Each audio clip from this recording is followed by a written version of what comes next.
मियाँ साहब क्या खूब फरमाते हैं, जेड़ी मेहंदी रंग ना देवे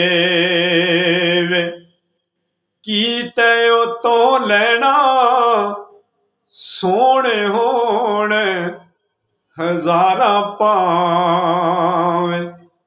पर असन यार वटौना मेला मेला हर कोई आखे ते मैं भी आखा मेला पर जिस मेले विच यार न होवे ओ कादा मेला नी फजर वेले दिए क्योले ना तुम बोल गमा दी बोली कि जो लिखिया सो पैना चोली पित्तल नाल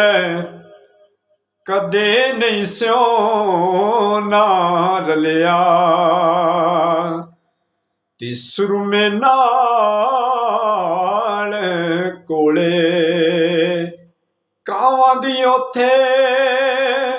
की कदर होनी मुहम्मद बख्शा जिथे बुल बुल बोले कपड़ा फटे ते लगे तरोपा ओए अमर फटे के सीना सजना बाज मुहम्मद बख्शा ओ की मरना की जीना। वीडियो अच्छी लगी चैनल जरूर सब्सक्राइब करें। शुक्रिया।